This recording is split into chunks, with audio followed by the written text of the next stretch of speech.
Assalamualaikum warahmatullahi wabarakatuh. Innal Waalaikumsalam. hamdalillahi nahmaduhu wa nasta'inuhu wa nastaghfiruhu wa nastahdihi wa na'udzu billahi min shururi anfusina wa sayyiati a'malina asyhadu an la ilaha illallah wa anna Muhammadan 'abduhu wa rasuluh. Allahumma fashalli wa sallim wa barik ala nabiyyina wa habibina Muhammad wa ala alihi wa sahbihi wa man tabi'ahum bi ihsanin ila yaumiddin, amma ba'd. Jamaah dan pemirsa yang dirahmati Allah, tidak henti-hentinya mari selalu kita panjatkan syukur kepada Allah. Syukur pada setiap keadaan, baik keadaan yang kita sukai atau keadaan yang tidak kita sukai. Kita bersyukur kepada Allah ala kulli hal. Dan semoga syukur kita ini terus mendapatkan limpahan rahmat dan karunia dari Allah Subhanahu wa taala. Termasuk pada majelis ilmu kita pada malam hari ini diberkahi rahmat, sakinah, karunia, bahkan akan disebut semua ahli di sini di depan makhluknya yang ada di langit oleh Allah Subhanahu wa taala. Materinya tazkiyatun nafas, temanya bersyukur atau syukur kepada Allah Subhanahu wa taala. Sebagaimana disampaikan oleh MC, itu tadi itu mengungkapan Imam Ahmad ibn Hanbal.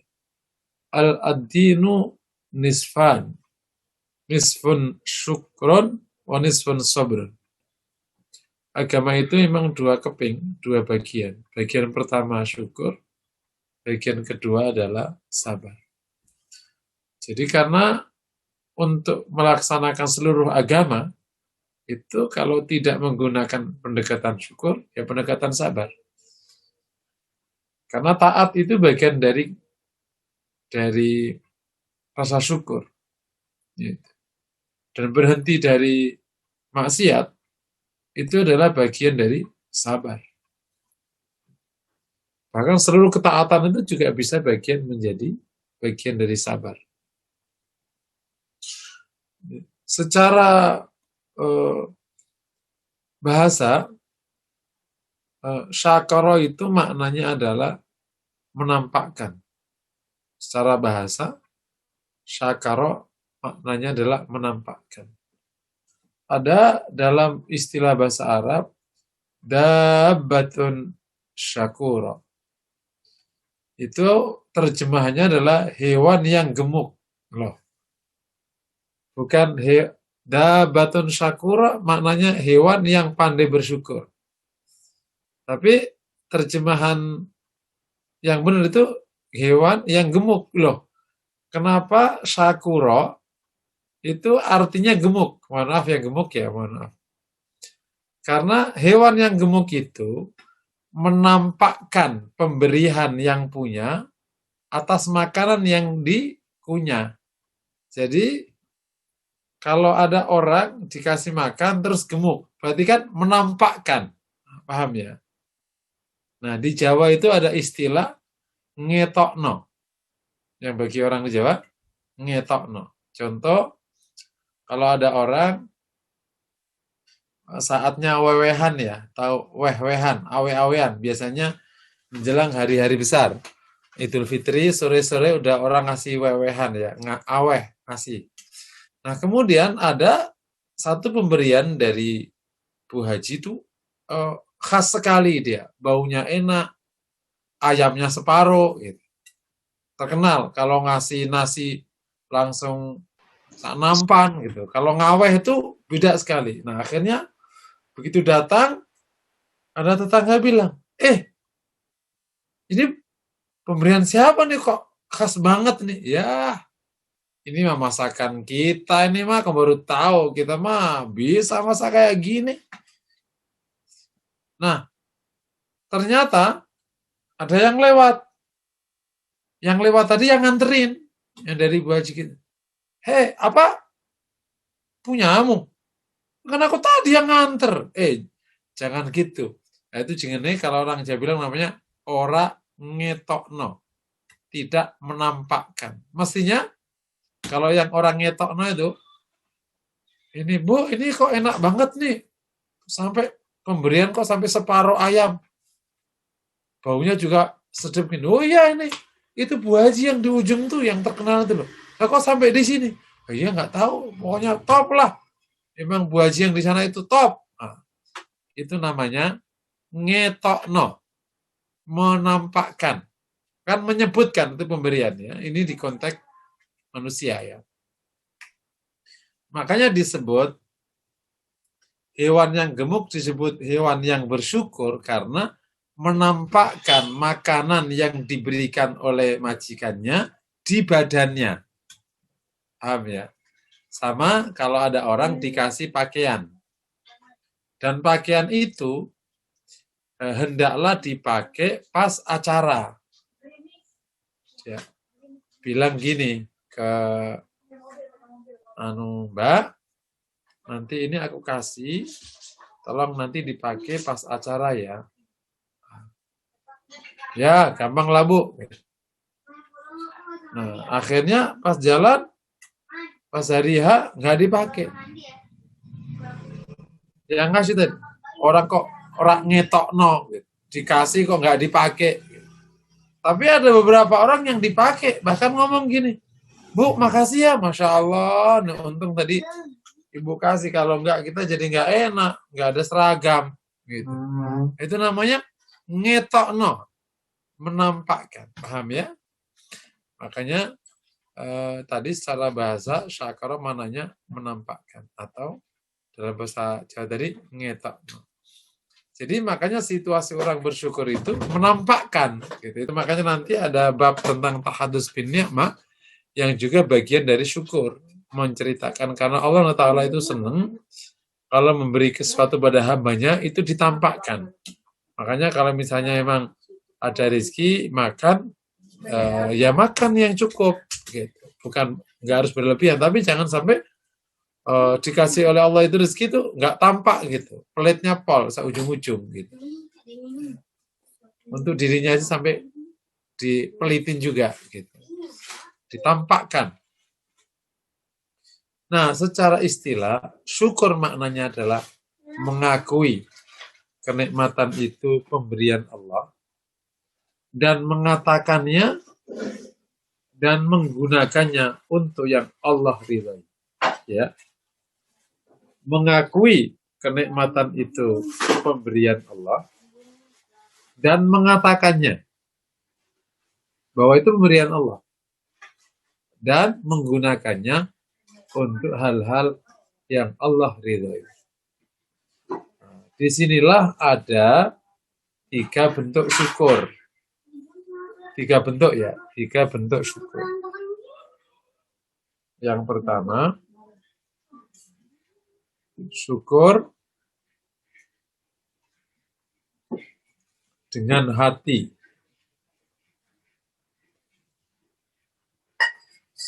Isinya pengakuan atau i'tiraf.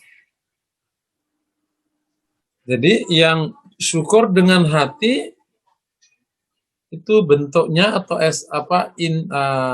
kontennya adalah pengakuan.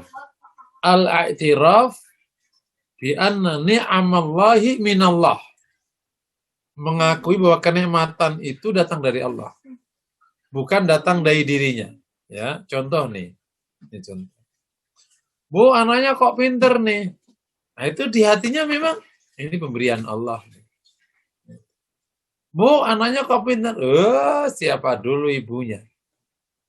Itu namanya tidak mengakui itu pemberian Allah. Tapi justru mengakui itu adalah kepintarannya atau kemampuannya. Paham ya?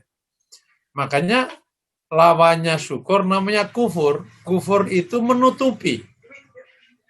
Yang memberi si A ditutupi. Bahkan malah diklaim si B. Masya Allah, itu anaknya kok keren-keren banget. Siapa dulu mamanya? Itu berarti nutupi. Bukan menampakkan. Yang benar kan, wah itu anaknya kok keren-keren. Masya Allah Bu, itu mah ciptaan Allah Bu. Nggak ngerti. Tapi kan ibu kan cantik. Nggak ada jaminan. Bapak ganteng, ibu cantik, anak cantik, gak ada jamin. Apa selahir kecekek gimana? Udah. Gitu. Jadi, tapi ini di hati ya, masih posisi di hati ya, pengakuan. Jadi benar mengaku itu pemberian Allah. Jadi tidak ada satupun terbesit di hati ini kemampuanku akibat, enggak ada, emang pemberian Allah. Itu yang dinyatakan Nabi Sulaiman, hadza min fadli Rabbi. Yang kedua, syukur dengan lisan. Bentuknya pernyataan bahwa itu datang dari Allah. Contohnya alhamdulillah, itu pernyataan. Jadi alhamdulillah itu adalah bagian dari bentuk syukur. Tapi kalau ada mulut doang hati enggak, ya berarti syukurnya baru di mulut, belum di hati. Alhamdulillah, hadza min fadli Rabbi, itu namanya pernyataan. Hadza min Allah, ini dari Allah, itu pernyataan. Hamdan wa syukron lillah, itu pernyataan. Paham ya? Nah di sini betapa sering kita diajarkan hal-hal yang bisa jadi kita anggap biasa, tapi kita diajarkan betul bersyukur kepada Allah. Karena hal yang sekarang biasa itu sebenarnya luar biasa, cuman karena sering akhirnya kita anggap biasa. Contoh, bisa buang air di pagi hari. Itu biasa atau luar biasa? Ibu-ibu jawab serentak. Itu biasa atau luar biasa? Bisa buang air? Biasa. Luar biasa, Ustaz. Biasa. Bisa buang air di pagi hari. Itu perkara luar biasa. Cuman karena saking seringnya kita anggap biasa. Coba sekali aja tidak kompak seluruh variabel buang air di pagi hari. Katakan buang air pagi harinya itu jam 6 ya. Katakan jam 6. Tapi variabel yang membuat akhirnya kita bisa buang air di jam 6 itu mungkin ada 100. Sendi semua harus kompak, betul ya? Supaya kita boleh melangkah ke kamar mandi. Coba kalau ada satu sendi yang nggak kompak, kita nggak bisa kamar mandi. Ya. Terus, sampai kamar mandi harus juga kompak. Kamar mandinya itu WC-nya nggak mampet. Coba mampet. Nggak jadi. Nyari keluar udah nggak keburu. Itu baru urusan itu. Kaki semuanya harus kompak. Begitu kaki nggak bisa ditekuk, udah nggak bisa. Harus diangkut ke rumah sakit. Nggak jadi itu buang air itu. Ya. Itu baru itu Pak. Sekarang bab prosedurnya. Itu harus ke bawah. Coba kalau Allah tidak izinkan ke bawah, dibuntut itu bawahnya. Pernah tahu nggak yang orang nggak bisa buang air, betul? Gara-garanya apa? Ususnya kebelit, betul ya? Ada usus kebelit. Kok bisa usus kebelit itu gimana? Jadi, mohon maaf ini usus, nah, gini gitu. Dah, gitu dong. Gini doang. Nggak bisa dilewati. Harus dipotong ususnya itu. Oke. Siapa yang menggerakkan itu semua? Gitu. Coba kalau keluarnya ke atas, kayak apa coba? Udah kayak gitu, maaf ini agak jorok sedikit. Supaya kita sengaja saya pilih contoh ini. Karena dianggap, kenapa di sini ada alhamdulillah itu loh? Karena ada doanya kan, alhamdulillahilladzi adzaba 'annal adza wa atau afan. Kadar kekentalan. Terlalu cair, keluar sebelum masuk kamar mandi. Betul ya? Namanya mencret. Namanya diare. Terlalu kental, nggak bisa keluar saat kau sudah di kamar mandi.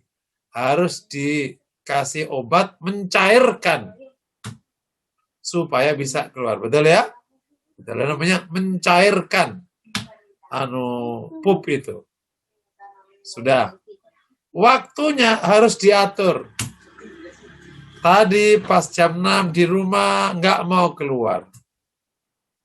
Ternyata mau keluarnya pas di tengah jalan raya.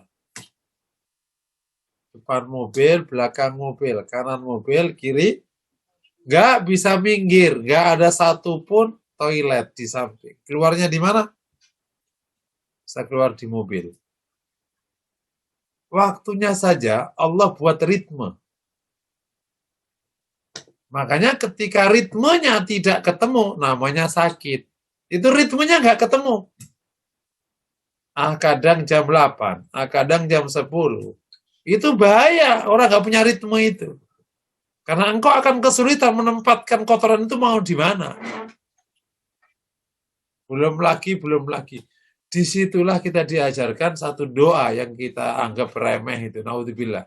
Alhamdulillahilladzi adzhaba annal adza wa afani. Ya Allah, segala puji bagimu yang telah menyembuhkan aku dari penyakit ini. Allah nyebut menyembuhkan aku. Karena betul itu penyakit. Kok nggak keluar, sehari udah jadi sakit semua. Darah kena kotoran, darah terkontaminasi kotoran, gas akan terus memproduksi gas, jadinya akhirnya keluar ke atas. Wah, sudah kemana-mana sudah. Sehari aja nggak keluar, naudzubillah. Masya Allah. Saat kita tanya pada diri kita semua, pernah nggak itu disyukuri?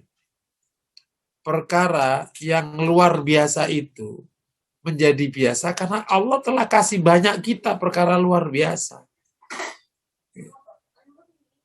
Sekarang kita di rumah itu, Bu, ada ratusan genteng, betul ya?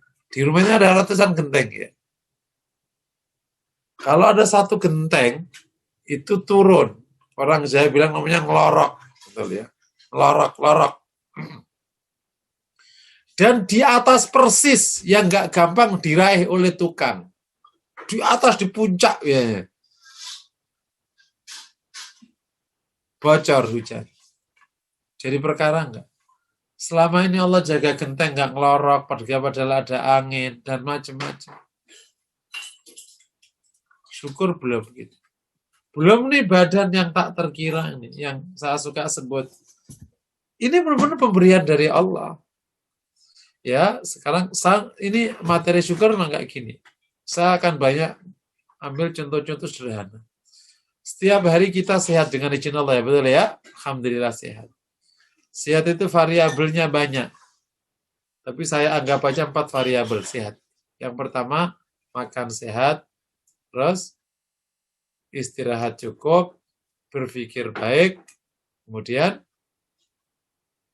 olahraga cukup. Betul ya? Sekarang kita ambil salah satu makan baik. Ya, di konteks kita hari ini, makan yang membuat stamina kita dan imunitas kita meningkat. Betul ya, di konteks wabah sekarang. Di antara yang kita makan banyak. Ada ratusan kalau yang kita makan. Betul kan? Ada. Satu lauk itu kan ratusan bahan yang masuk ke situ. Di antara yang kita makan, ada namanya nasi ya. Padahal nasi itu bagian dari satu variabel. Di antara variabel sehat. Betul ya? Dia masuk subvariabel. Nasi yang kita makan, itu sebelumnya ada rentetan ratusan pekerjaan yang harus dikendalikan. Kalau enggak jadi nasi ya. Sebelum nasi namanya padi. Yang namanya gabah. Sebelum gabah namanya padi. Sebelum padi itu ada namanya tanaman, ada sawahnya, betul ya? Sawahnya harus cukup. Sawahnya harus cukup air. Berarti harus ada hujan cukup. Air cukup. Terus harus ada cuaca yang baik. Karena kalau cuaca panas, itunya kebakar. Betul ya? Harus ada angin yang benar. Kalau anginnya kenceng, padinya roboh. Baru, jadi padi bisa berdiri itu ternyata melibatkan struktur alam yang sangat vital. Air, harus udara dan angin, sinar matahari, harus kompak merawat padi ini tumbuh. Belum sampai di situ. Harus bisa mengendalikan burung-burung. Karena kalau tumbuh burungnya nggak terkendali, hancur. Harus mengendalikan seluruh hama. Harus mengendalikan seluruh makhluk yang merusak tanaman di bawah. Namanya tikus, ular, kodok, dan lain sebagainya. Jadi, berdirinya satu padi ini memerlukan seluruh pengendalian atas alam semesta. Ya, sampailah padi itu bisa dipanen, harus mengendalikan siapa yang manen. Mesin, orang, sampailah jadi gabah, gabah jadi beras, beras sampai kemudian jadi packaging, packaging sampailah di mulut Anda. Blek jadi beras. Tapi sebelum jadi nasi di depan Anda itu, dari beras ke nasi itu ada ratusan pekerjaan, betul ya? Berapa pedagang. Setelah dari pedagang, sampai ke rumah, siapa yang masak itu butuh air, butuh api, butuh macam-macam. Ya. Sampailah nasi depan Anda. Ya. Yang Anda kerjakan untuk berkontribusi dalam satu variabel makan sehat. Padahal ini sub dari sub variabel, namanya Anda menemukan nasi. Anda mengerjakannya, mengambil nasi, masukkan nasi ke mulut, pluk, Anda kunyah. Itulah kerjaan Anda, betul ya? Sebelum nasi ke piring, kerjaan orang semua. Anda hanya mengerjakan, mengambil nasi, masukin ke mulut, kau kunyah. Ngambil nasi satu kerjaan, masukin mulut satu kerjaan, ngunyah satu kerjaan. Jadi Anda mengerjakan 3 pekerjaan. Sebelumnya ada ratusan pekerjaan, setelahnya saya cerita. Begitu mulut masuk ke nasi masuk ke mulut, supaya menjadi kehidupan, sebab kehidupan harus diolah dulu. Nasi diolah, siapa yang ngolah? Apakah Anda pernah nyuruh dia ngolah? Diolah di sini, dibelah mana yang nanti menjadi darah, mana yang menjadi sampah. Yang darah masuk, yang sampah turun. Terus diolah siang malam, siang malam, siang malam. Mana yang ada airnya, mana kadar gulanya, mana ini rumit sekali anatomi di sini. Sampai akhirnya di pagi hari itu yang tidak kau butuhkan dibuang. Yang masih kau butuhkan ngalir jadi darah. Pertanyaannya, siapa yang mengerjain itu semua? Pertanyaannya, siapa yang mengerjakan? Siapa yang mengendalikan air? Kendalikan angin? Kendalikan orang-orang yang bekerja untuk ini? Para petani yang mau capek-capek kerja, siapa kendalikan mereka itu semua? Supaya mereka mau melakukan itu semua. Allah Subhanahu wa Ta'ala. Dan setelah nasi itu masuk ke mulutmu, siapa yang mengendalikan anggota tubuh mengerjakan itu semua sehingga ada kehidupan? Jadi kita nggak ngerjain apa-apa sebenarnya. Jadi yang ngomong usaha itu, Allah yang kasih ruang pada kita usaha. Tapi sedikit sebenarnya. Semua dikendalikan oleh Allah. Karena di luar itu kau nggak bisa kendalikan. Bahkan kau nggak pernah bisa nyuruh petani itu nanam. Bisa kita nyuruh petani nanam? Nggak bisa nyuruh. Nah,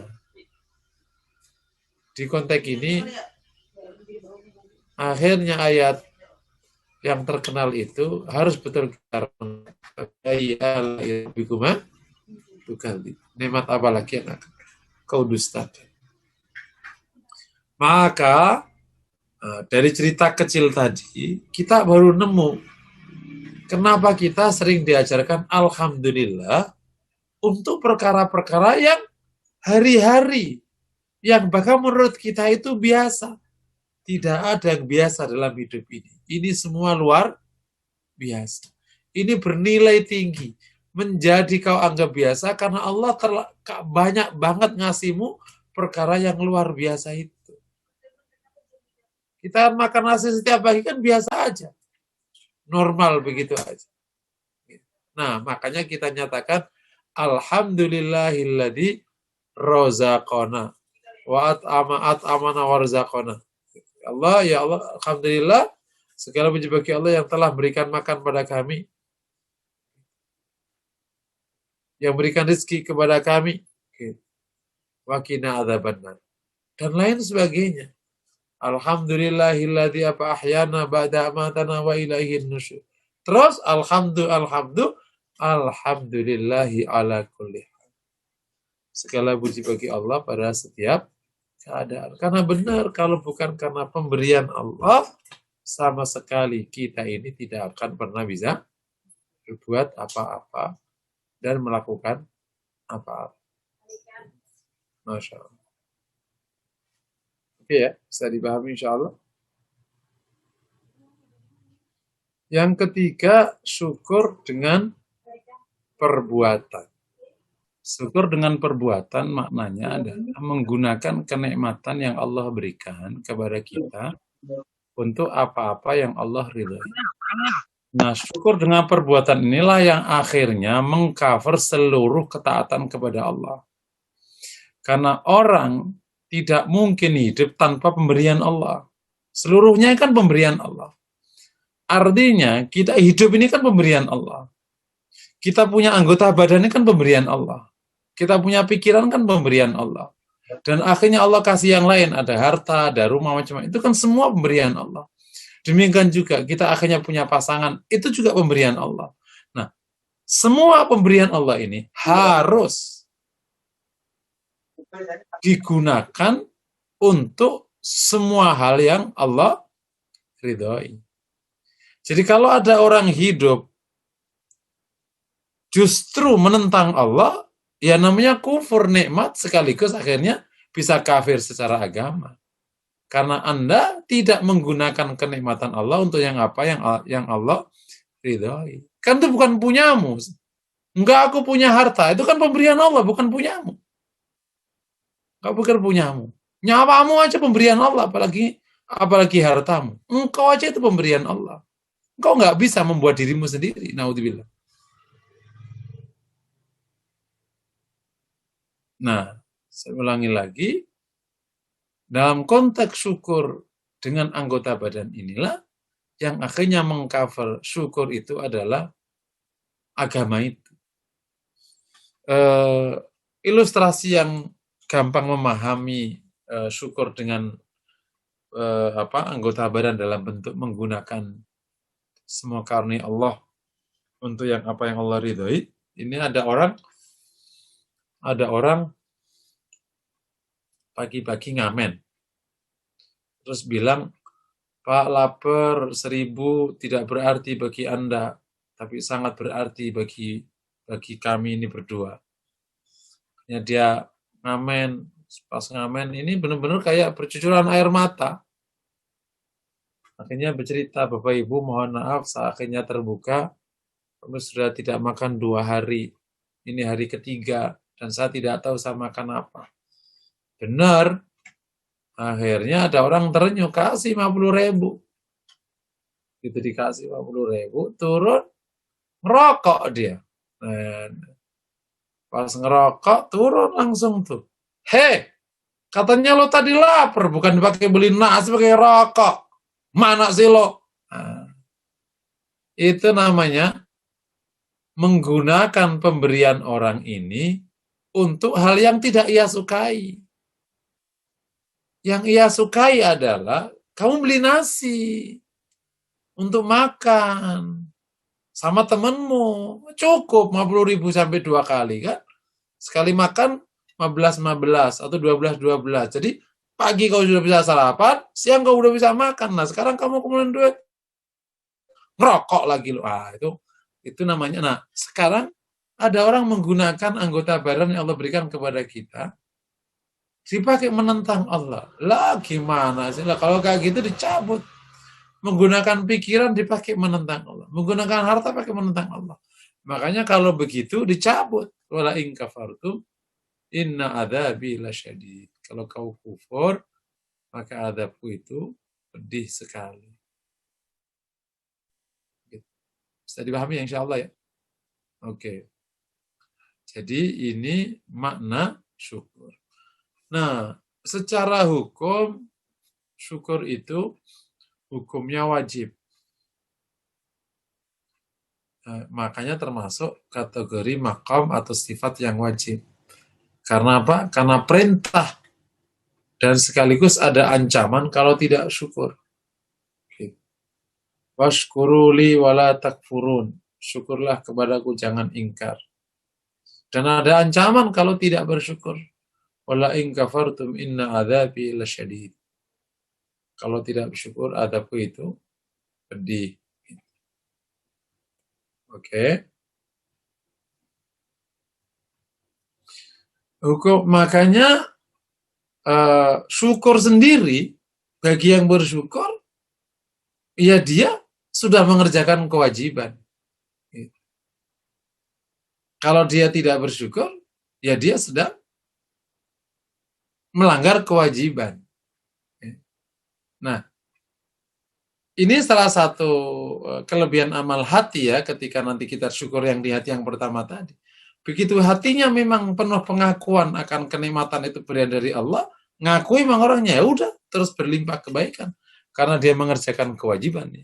Di samping ada syukur dengan lisan, syukur dengan perbuatan. Jadi hukumnya wajib. Nah, cuman karena ini tindakan yang tidak ukurannya itu tidak bisa dijelaskan, maka akhirnya tidak ada hukum pidana bagi yang tidak bersyukur. Lain kayak sholat, kayak zakat, itu kan ukurannya gampang, sholat, zakat. Disinilah justru menjadi gentingnya amal hati. Karena tidak ada yang bisa mempidanakan orang yang tidak bersyukur. Padahal nanti di akhirat bisa berat. Walain kafartum inna adzabi lasyadid. Semoga Allah jaga kita semua. Ya, tadi makna syukur sudah, hukum syukur. Yang ketiga, syukur atau urgensi dan fadilah syukur ya. Syukur ini memiliki banyak kelebihan sehingga merupakan amal yang luar biasa pentingnya. Sekaligus jadi satu ya, urgensi dan kelebihan atau fadilah-fadilah syukur ya. Banyak sekali. Ya. Sehingga bagi orang mukmin di samping itu merupakan kewajiban, dia juga merupakan kebaikan yang mendatangkan banyak kebaikan. Mengerjakan kewajiban itu kan sudah satu kebaikan. Tapi ini bukan sekedar menjalankan kewajiban. Tapi ini merupakan menjalankan kewajiban yang mendatangkan banyak kebaikan. Gitu. Yang pertama, yang paling tampak dan ayatnya yang terkenal, syukur merupakan sebab berlimpahnya kenikmatan dari Allah. Atau bertambahnya kenikmatan. Ayatnya terkenal ya. La in syakartum la azidannakum wa la in kafartum inna adzabi lasyadid.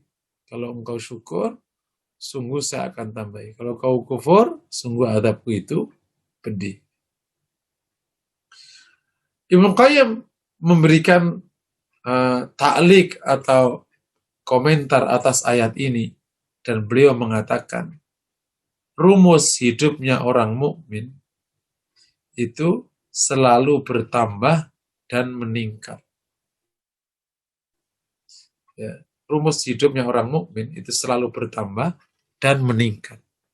Kenapa bertambah? Karena dia bersyukur kepada Allah. Kalau bersyukur, pasti tambah nikmatnya. Kenapa meningkat? Karena itu perintah Rasulullah. Yang tidak meningkat, dia celaka.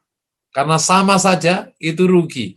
Apalagi hari ini lebih buruk daripada hari kemarin. Oleh karena itu, kalau ada hidupnya orang mukmin, kok kenikmatannya tidak tambah, maka pertama kali yang harus dicecer, jangan-jangan emang belum bersyukur.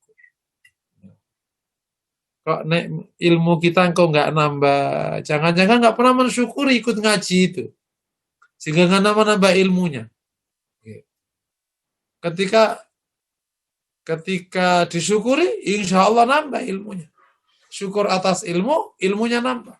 Syukur akan harta, hartanya nambah. Syukur akan kesehatan, kesehatannya nambah. Makanya kita diajarkan oleh Rasulullah pagi hari itu doa yang menandakan rasa syukur yang tinggi. Ada yang hafal ya? Allahumma inni asbahtu minka fi ni'matin wa afiyatin wa sitr fa'atimma alayya ni'mataka wa afiyataka wa sitraka fid dunya wal akhirah.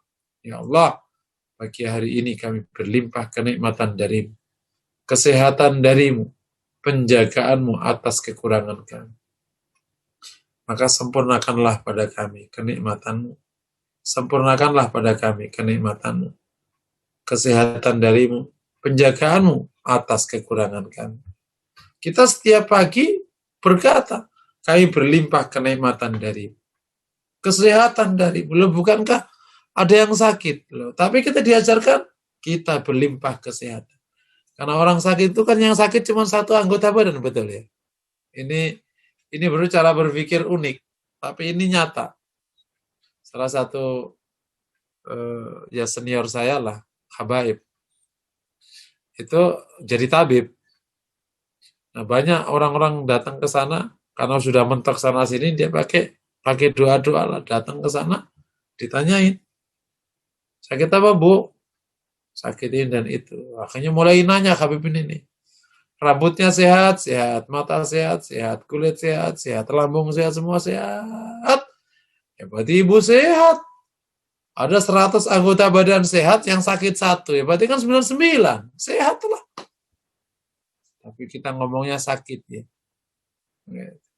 Akhirnya begitu sudah merasa sehat, dikasih butuh, kasih apa, pulang sehat. Ini namanya karunia dari Allah SWT. Oke ya. Nah, syukur itu wasilah bertambahnya karunia. Makanya kayak mengatakan kalau sampai tidak bertambah, jangan-jangan kita tidak bersyukur. Nggak bersyukur atas iman, nggak bersyukur namanya. Bersyukur kita bisa ibadah, kita syukuri semua. Baik kenikmatan untuk akhirat atau kenikmatan di dunia, kita syukuri semua. Yang kedua, bahwa syukur itu mendorong kenikmatan ibadah atau mendorong untuk lebih semangat ibadah. Kalau kita merasa mendapatkan banyak dari Allah, insya Allah kita lebih terdorong untuk taat. Tapi kalau kita merasa nggak dapat banyak dari Allah, atau kita itu nggak dapat apa-apa, hidup cuman susah mulu, maka akhirnya ujungnya malas. Makanya begitu rasa syukur tinggi, ibadah emang tinggi. Seperti yang dicontohkan baginda Nabi. Ketika dia sholat malam sampai bengkak-bengkak itu kakinya, kata Rasulullah, afala akuna abdan syakur. Bukankah aku ingin menjadi hamba yang pandai bersyukur kepada Allah? Jadi, sholat Nabi yang demikian kuat itu adalah bentuk syukur ia kepada Allah Subhanahu wa ta'ala. Ya, syukur itu mendorong orang untuk lebih khidmat, lebih kuat, lebih nikmat beribadah kepada Allah Subhanahu wa ta'ala. Syukur yang ketiga juga bahkan menjadi wasilah dan jalan mendapat ridhonya Allah Subhanahu wa ta'ala yang paling tinggi. Wa in tashkuru yardahu lakum, kata Allah. Kalau kalian bersyukur, Allah akan ridhai. Kalau kalian bersyukur, Allah akan ridhai. Masya Allah. Nah, sebelum tadi bab ridha, sebenarnya ada yang menarik. Syukur itu menjadi sebab kebahagiaan dan kebaikan orang. Kata Rasulullah, ajaban li amril mu'min, inna amra kullahu khair, wa laysa dzalika illa lil mu'min. In asabahu sarra'u syakar fakana khairallah, wa in asabahu dharra'u sabar fakana khairallah. Mengagumkan hidup dan urusannya orang mukmin. Semuanya itu baik. Dan itu tidak terjadi kecuali bagi orang mukmin. Kalau dia mendapatkan kenikmatan syukur, baik baginya. Kalau mendapatkan ujian, maka dia sabar, baik baginya. Jadi baik, bahagia. Letaknya itu di syukur, bukan di harta dan karunia. Baik, bahagia itu letaknya di sabar, bukan di ujian. Makanya kalau ada orang sudah dikasih karunia Allah, syukur dan sabar, ya dapat semuanya sudah. Karena kenikmatan itu baru menjadi bahagia kalau kuncinya syukur. Tapi kalau kuncinya itu rakus, ya nggak bahagia. Ibarat bahagia itu kayak mesin. Mesin ini bisa dibunyikan kalau kuncinya benar. Begitu kenikmatan itu disikapi menggunakan kerakusan, justru malah membuat kesedihan. Ini kisah terkenal di dunia motivasi. Alkisah, anak ini mau datang ke pasar. Ingin beli kuenya nenek yang terkenal punya kue. Harganya 100 perak. Maka anak ini pagi-pagi bergegas ke pasar. Bawa 100. Sampailah anak ini di depan nenek dan ditanya, mau apa, Dek? Aku beli kue nenek itu yang terkenal. Oh iya, ini baru anget, belum ada yang beli. Kamu yang pertama. Nih, Dek. Begitu dikasih, dia rogoh-rogoh sakunya. Loh, di belah kanan nggak ada duit, belah kiri nggak ada. Nangislah dia, ditanya. Loh, Dek, kenapa kamu nangis?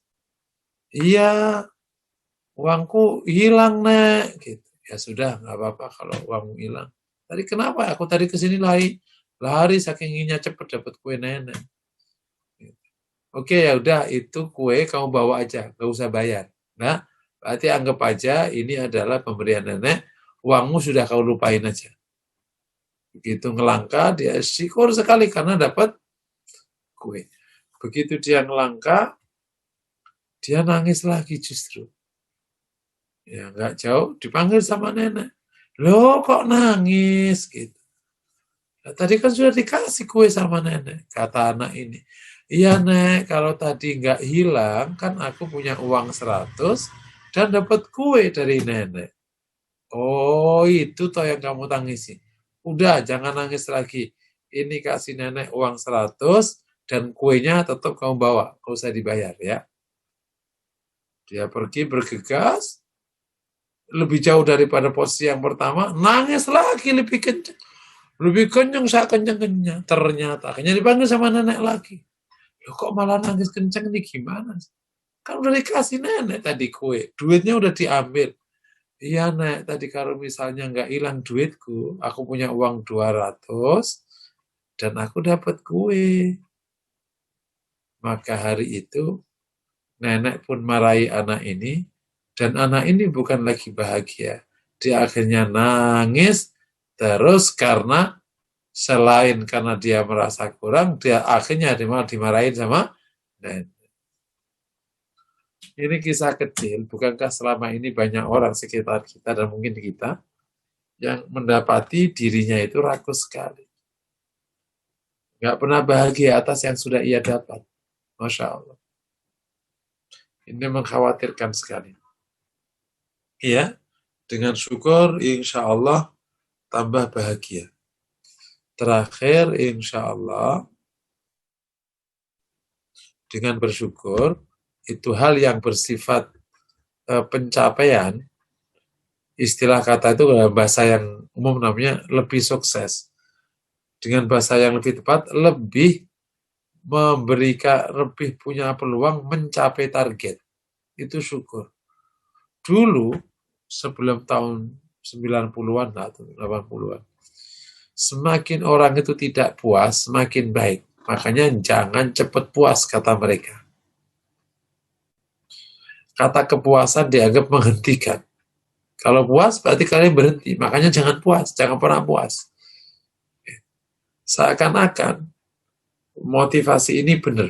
Karena puas akan membuat kau berhenti. Sehingga kau tidak perlu puas. Dan jangan cepat puas. Dan jangan puas. Kau harus terus meningkat dan mencari. Sampailah titik tertentu. Orang yang terus mencari ini pecah karena nggak mendapat yang diinginkan. Gitu. Syukur adalah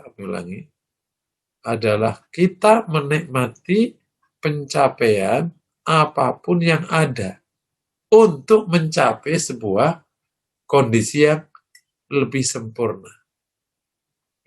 Ini namanya memenangi peperangan-peperangan kecil untuk memenangi pertempuran-pertempuran kecil untuk memenangi peperangan besar. Kalau Anda bisa menikmati kemenangan kecil, Anda akan lebih mudah menikmati kemenangan besar. Insya Allah kalau bersyukur justru semakin bisa mendapatkan kesempatan meningkatkan di makanya tadi asbahtu atau asbahna minka ala fita minka fi ni'matin wa afiatin wa sitar fa'atimma ala ni'mataka. Ada orang bertanya, bukankah kalau bersyukur akhirnya berhenti? Iya, karena syukur dimaknai puas. Syukur itu bukan puas, puas itu dampak. Syukur tadi mengaku ini pemberian Allah, itu syukur. Bukan, wah sore-sore enak nih dapat duit. Siapa dulu nih bapaknya? Itu bukan syukur. Syukur itu pengakuannya itu. Dan bahkan ada yang mendefinisikan syukur itu adalah kayak orang yang rakus makanan, dapat makanan. Namanya tufaili dalam bahasa Arab. Orang yang kalau dikasih makan itu nikmat sekali. Dengan bahasa lain, alhamdulillah. Wong saya kok bisa tamat S2. Masya Allah, senang sekali. Itu disyukuri. Alhamdulillah punya teman baik-baik, nggak sampai nyari-nyari. Disyukuri. Jadi insya Allah bisa mencapai target atau tujuan. Ada banyak fadilah atau alasan dan urgensi syukur, tapi kami anggap ini bisa mendorong kita mendorong kita lebih menjadi hamba yang bersyukur. Tidak lagi kemana-mana pikirannya, justru udah fokus gimana syukur kepada Allah, kemudian meningkatkan kinerja. Karena asbahtu minka fi nikmah, tapi fa'atimma alayya nikmataka wa afiyataka wa sitruka fi dunya wal akhirah. Ya, itu poin ketiga atau urgensi dan dampak dari bersyukur kepada Allah Subhanahu wa ta'ala. Berikutnya tingkatan syukur. Ya, nanti setelah nomor tingkatan kita akan bahas poin-poin terkait dengan syukur dan hubungannya dengan dunia luar ya, kinerja dan macam-macam. Nanti kita bahas karena kalau firm. Yang tingkat pertama, ini tingkatan syukur ya, bukan macam-macam syukur ya. Tadi kan syukur dengan hati itu macam-macam. Sekarang tingkatan syukur. Yang pertama, syukur dengan syukur atas karunia Allah yang kita sukai. Ini tingkatan paling bawah. Ibnu Qayyim menyebut ini syukurnya orang awam karena sudah dapat yang diinginkan.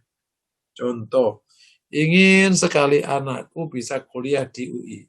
Tahun ini alhamdulillah dapat UI. Namanya kenikmatan yang ia sukai.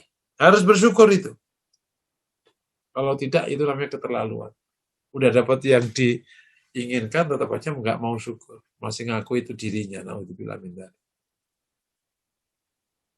Contoh, siang-siang ingin nanti pas pulang ke kantor, saya ingin makan ini dan itu. Benar dapat persis yang kita inginkan, kayak sejoli gitu.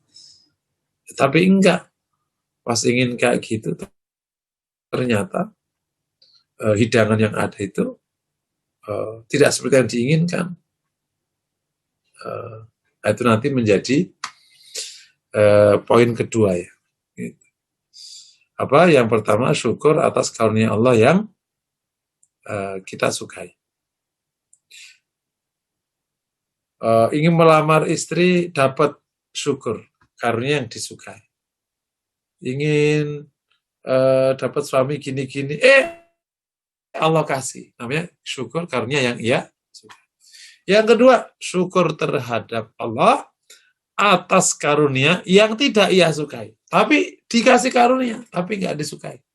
Contoh, ingin UI, dapatnya apa? Ingin istri yang begini, dapatnya apa? Ingin bisnis begini, dapatnya bisnis apa? Itu namanya karunia yang tidak kita sukai. Tapi karunia, bukan ujian itu levelnya. Di konteks inilah maka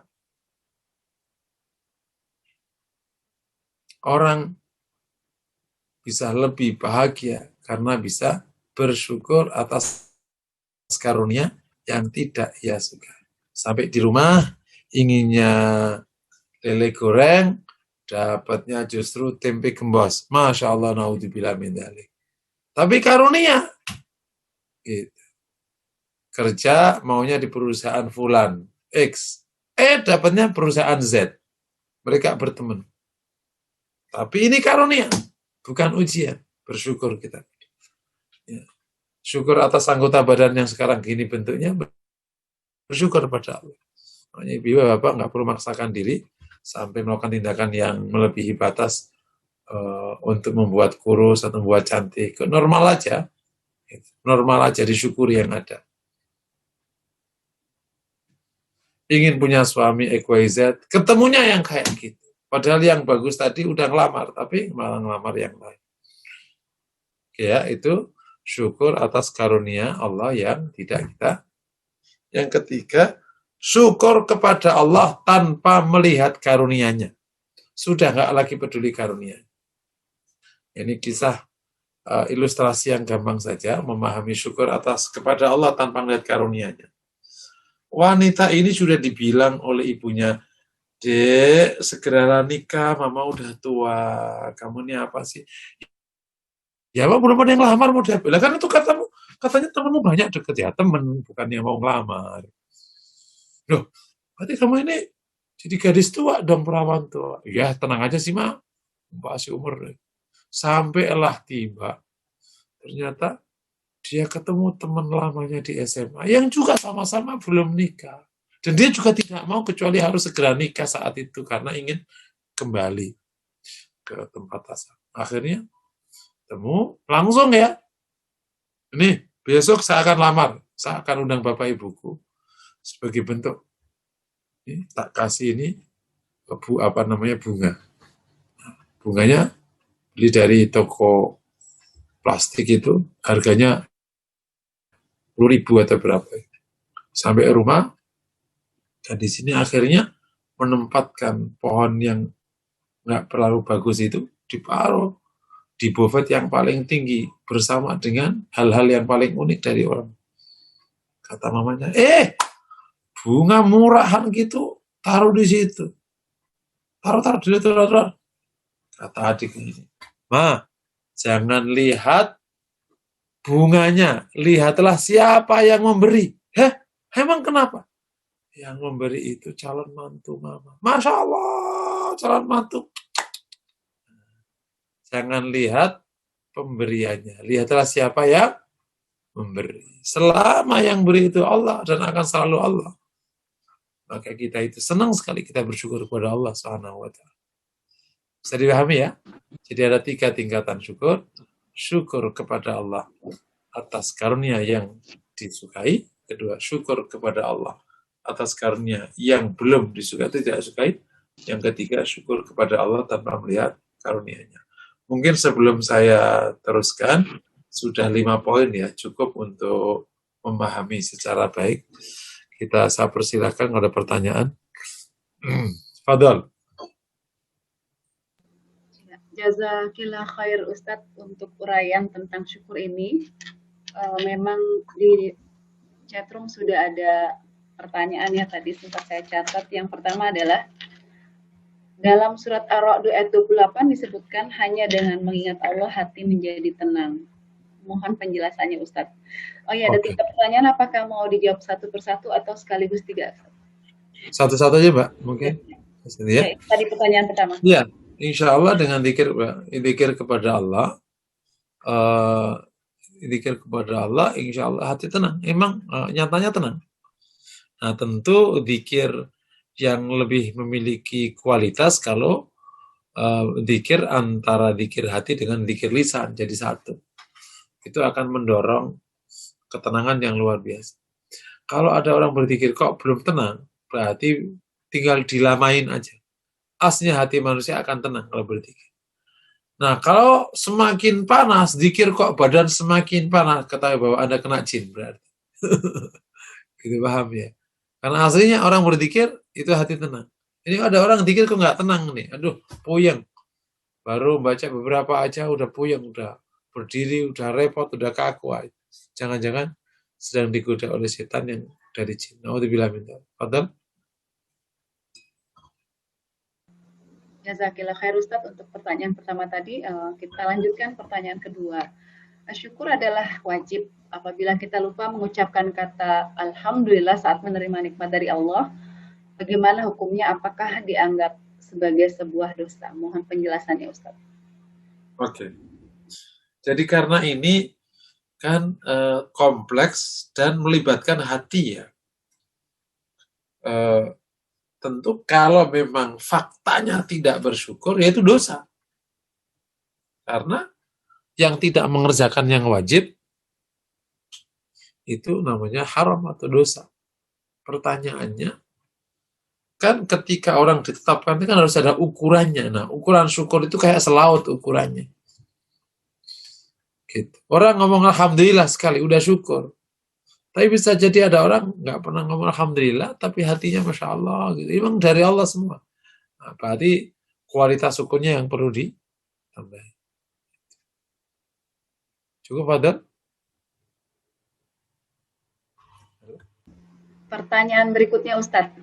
Ini biasanya ibu-ibu suka melakukan seperti ini. Semoga Allah senantiasa ini pertanyaannya. Jika kita mendapat makanan, kemudian kita mengucapkan alhamdulillah ketika makan ya. Lalu setelah makan tersebut, ini sering kejadian nih Ustadz ya, saya juga sering mengalami bersama teman-teman ya.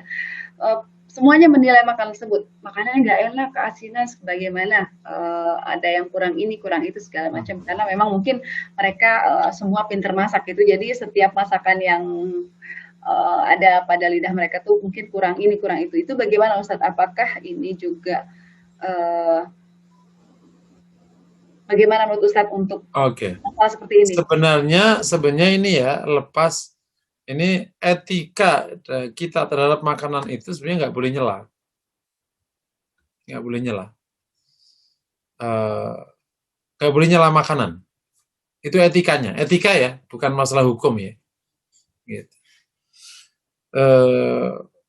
Sehingga kalau tidak nyela gitu, jazanya ketutup. Orang yang tidak bersyukurnya menjadi nggak ketutup. Karena mulut udah terbiasa tidak boleh nyela.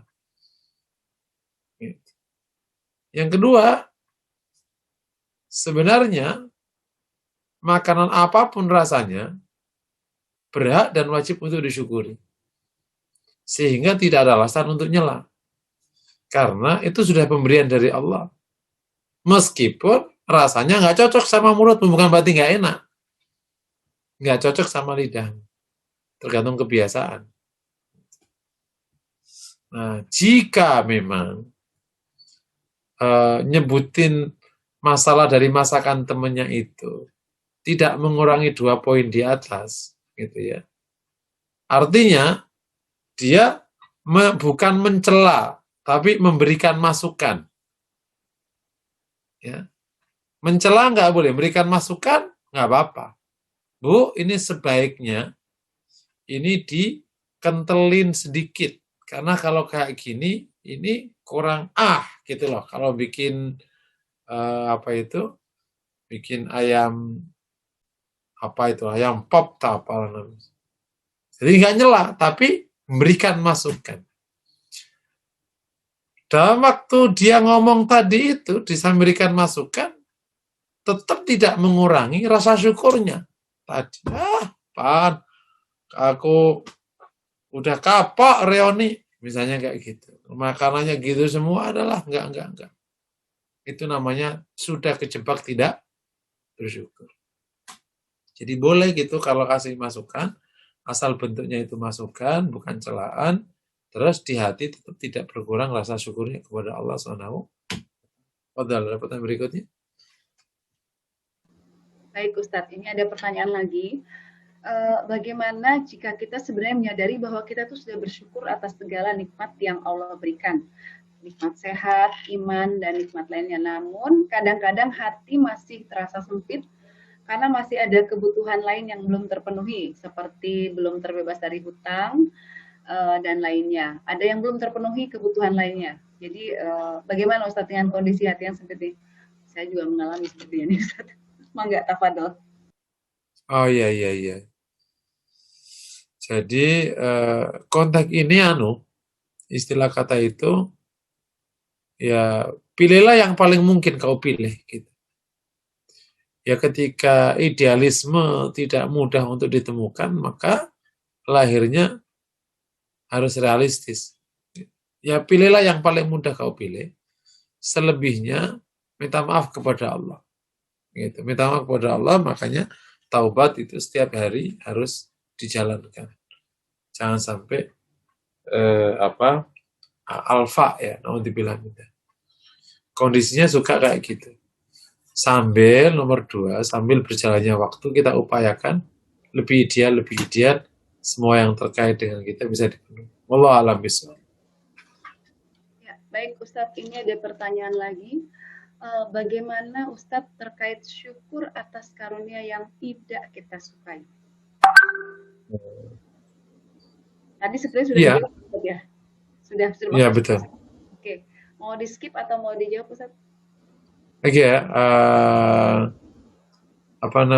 sebenarnya tinggal kalau tipnya itu yang pertama lebih banyak aja melihat orang yang di bawah kita. Itu otomatis meskipun kita nggak sukai, itu perkara yang nggak kau sukai itu di bawah rebutan. Gitu. Kan ada orang-orang yang punya itu gara-gara goreng sama gorengan kurang crispy aja dianggap udah dibuang. Misalnya gitu. Nah, padahal kalau orang terbiasa bersama orang yang nggak punya, ini mah di sebelah itu berharga sekali. Nah, itu berkurang akhirnya. Akhirnya meskipun kita nggak suka, tapi itu berharga loh. Yang kedua dijalani aja lama-lama. Jadi lama-lama ngebentuk sendiri istilahnya. Jadi kalau nggak suka ya udah makan aja dulu lah, jalannya aja dulu. Lama-lama ngebentuk. Insya Allah. Padahal ada yang lain. Baik Ustadz. Tapi secara umum materi tadi udah pada diterima dengan baik ya. Yang tadi ya. Insya Allah semoga. Padahal. Pertanyaan lagi Ustadz berikutnya, saat ujian berat melanda terkadang hati kecewa dan menjadi terlupa mensyukuri nikmat Allah yang lainnya. Bagaimana agar hati kita bisa tetap bersyukur? Masih senada sepertinya Ustadz. Gimana Bu?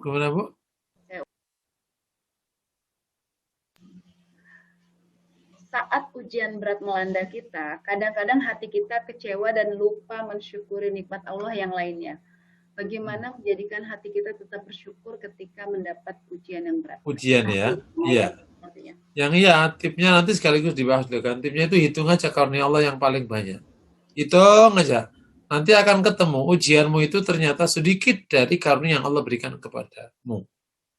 Karena kalau fokus ke ujian, ya tampak nanti gede. Padahal fokus ke karunia, ujiannya sedikit. Gitu. Kayak mata lah. Kalau mata ke kanan terus, ya ke kirinya nggak dapat apa-apa. Udah ke kanan kiri, dua-duanya masih bisa. Iya, itu yang tip yang pertama. Tip yang kedua, kita nyebutnya apa ya? Tentu jangan lupa ibadah, terutama ibadah-ibadah yang memberikan kemudahan atas masalah. Kayak sholat malam, sholat duha gitu ya. Supaya apa? Supaya masalah yang dihadapi tadi itu segera selesai dan kemudian berganti karunia. Tapi ingat, masalah sebenarnya itu diberikan oleh Allah karena Allah sedang memainkan sesuatunya. Karena tidak ada yang buruk dari Allah SWT. Nah, sisa daripada itu disyukuri kepada Allah. Jangan disyukuri itu gimana? Ya udah kalau ternyata belum merasa hidupku masih banyak masanya ini enggak ya itu ditambah syukurnya sehingga ujiannya nanti terasa lebih ringan. Allah alam bisawab. Padahal baik, ini ada pertanyaan lagi Ustadz. Sebentar, apakah suara saya sudah terdengar dengan baik? Nih ada di chat suaranya kecil. Padahal ya. Benarkah tingkatan syukur lebih tinggi daripada takwa? Mohon penjelasannya Ustadz. Oh iya. Ini masalah lebih tinggi mana? Ini memang terkait dengan ya meskipun untuk hadisnya ada, terkadang dari konteksnya gitu. Konteksnya. Antara syukur sama takwa bagus sama konteksnya. Kalau inna akramakum indallahi atqakum, ya takwa yang paling tinggi. Gitu. Dan takwa itu ada di hati. Syukur mungkin bisa membantu ke arah itu ya. Tapi Dari sudut yang lain bisa jadi syukur lebih tinggi daripada takwa. Karena apa? Karena itu loh yang tadi tentang ridho gitu. Yang syukur Allah ridhai loh, berarti kan tinggi sekali. Kalau takwa coba cari hadis atau Quran yang takwa dapat ridho. Gitu. Nah, ini juga bagian dari analisis yang terkadang nggak gampang menentukan. Makanya kalau saran saya di konteks ini, mulia-muliaan atau lebih utama mana sebenarnya itu proses ilmiah. Di prakteknya bisa sering nyampur. Takwa itu ya ada bagian syukurnya, syukur ada bagian takwanya. Allah alam bisa. Silakan. Baik Ustadz, ini pertanyaannya yang berikutnya mungkin tadi sudah sempat dibahas berkaitan dengan sesuatu yang tidak kita sukai, terkait syukur atas karunia yang tidak kita sukai. Kalau kita diberikan pekerjaan yang tidak kita inginkan, kita bersyukur. Namun seiring berjalan waktu kita tidak sreg dengan pekerjaannya dan berdoa kepada Allah untuk dapat pindah kerja. Apakah itu masuk dalam kategori kufur nikmat? Mohon penjelasannya. Oke. Sebentar. Mohon maaf Bu, bisa diulang sedikit Bu? Maaf. Fadal. Oke, saya ulang. Terkait syukur atas karunia yang tidak kita sukai, kalau semisal kita diberikan pekerjaan yang kita inginkan dan kita bersyukur, namun seiring berjalan waktu kita tidak sreg atas pekerjaannya dan berdoa kepada Allah untuk pindah kerja, apakah masuk dalam kategori kufur nikmat, Ustaz? Oke. Kalau konteksnya seperti yang diceritakan tadi ya, anggap aja yang lain kita tidak anggap dulu, itu sebenarnya masih ditolerir. Karena sebenarnya dia sudah bersyukur, cuman akhirnya terjadi situasi yang tidak ia suka. Ingat ya, syukur bukan berarti akhirnya sampai kita kehilangan selera, sampai nggak ngerti. Kalau nggak suka, nggak apa-apa nggak suka, tapi kita syukur, gitu. Tetap syukur. Alhamdulillah dapat ini, alhamdulillah. Sehingga akhirnya lama-lama suka semua ujungnya, enak aja semua, gitu. Karena agama kan tidak menjadikan manusia menjadi malaikat, agama itu menjadikan manusia menjadi orang soleh. Gitu. Makanya dinamikanya kalau ada, selama itu memang baik, nggak apa-apa. Kemudian yang berikutnya, nanti kita akan bahas di poin setelah ini. Bukan berarti kalau bersyukur tidak boleh meningkat. Karena itu satu bab, meningkat ya meningkat. Gitu. Syukur itu kan, ini dari Allah. Terus, kamu mana? Saya kerja, ya dari Allah. Gitu. Jadi syukur itu bukan berarti berhenti. Wallahu a'lam bishawab. Ya, pertanyaan berikutnya Ustadz.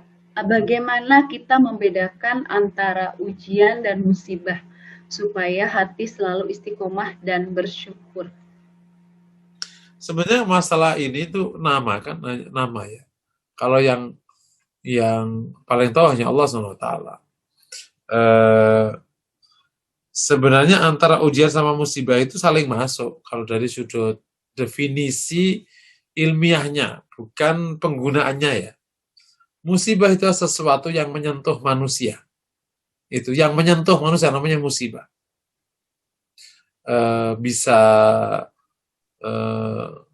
baik, bisa buruk. Makanya ada musibatu khair dan musibatu syar. Musibah buruk.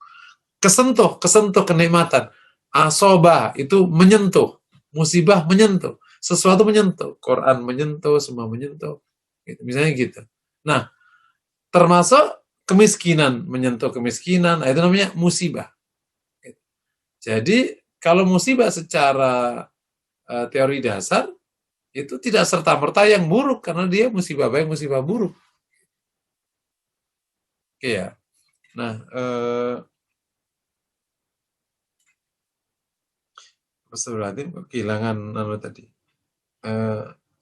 Kehilangan kontak. Apa tadi kehilangan musibah gimana? Membedakan antara musibah dan ujian. Ini, ibtila yang diterjemahkan menjadi ujian itu kan apa saja yang Allah bebankan pada manusia dan Allah berikan pada manusia, itu sebenarnya juga makna ujian.